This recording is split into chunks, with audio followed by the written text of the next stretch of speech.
Dear students, Assalamu alaikum. Hope you are quite well. Alhamdulillah, I am also fine. Today I'll discuss about a few confusing auxiliary verbs. So let me get started. প্রিয় শিক্ষার্থী, আজকের class আমি আমচো, ইসচো, আচো versus have to এবং হাজ two এর ব্যবহার নিয়ে আলোচনা করব। আমরা জানি কোনো দায়িত্ব বা কর্তব্য পালনের ক্ষেত্রে এই অক্সিলারি ভার্বগুলো ব্যবহৃত হয়, কিন্তু ডেইলি ইংলিশে আমরা যখন ব্যবহার করি আমরা কিছুটা কনফিউজড হয়ে যাই কখন কোন অক্সিলারি ভার্বটি ব্যবহার করতে হবে। সে কনফিউশন রিমুভ করার জন্য আজকের এই ক্লাসটি খুবই গুরুত্বপূর্ণ। সাধারণত পূর্ব থেকে নির্ধারিত বা পূর্ব পরিকল্পনা মাফিক যখন কোনো কাজ করতে হয় সেক্ষেত্রে আমরা am to, is to, are to বা be verb plus to ব্যবহার করে থাকি। ফার্স্ট টেন্সের ক্ষেত্রে was to এবং were to ব্যবহার করতে হয়। মনে রাখবে এই অক্সিলারি ভার্বগুলো রিটেন ইংলিশে বেশি ব্যবহৃত হয় বা ফর্মালি বেশি ব্যবহার করা হয়।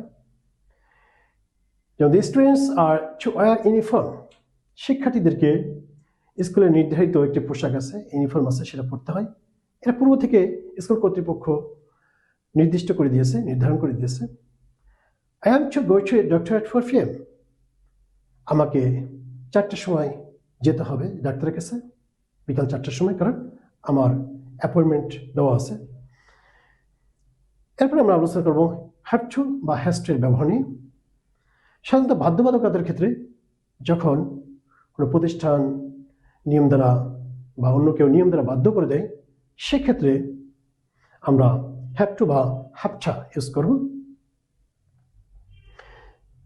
হ্যাভ টু সাধারণত স্পোকেন ইংলিশে বেশি ব্যবহৃত হয়।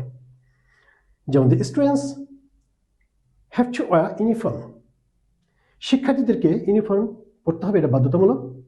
আমি আগে বলেছি আর টু ওয়ার ইউনিফর্ম পড়তে হয়, কারণ এটা কর্তৃপক্ষ নির্ধারণ করে দিয়েছে। আর এখানে বলা হচ্ছে শিক্ষার্থীদের ইউনিফর্ম পড়তে হবে, নতুবা তাকে বের করে দিবে, অথবা জরিমানা করা হবে, অথবা তার নাম্বার কাটা হবে। এটা বাধ্যতামূলক। আবার I have to go to doctor না, এখন আমি এমন অসুস্থ যে অসুস্থতার কারণে আমাকে ডাক্তারের কাছে যেতেই হবে, এটা আমার বাধ্যতামূলক হয়ে গেছে, নতুবা আমার বড় ধরনের অসুবিধা হয়ে যাবে, সেক্ষেত্রে আমরা হ্যাভ টু ব্যবহার করে থাকি। ওকে ডিয়ার স্টুডেন্টস, আরেকটা বিষয় মনে রাখবে, এই ভার্বগুলোর পরে যে মূল ভার্ব হয় সেটা অবশ্যই বেস ফর্ম হবে। Thanks for watching this video. Have a great time, all the best.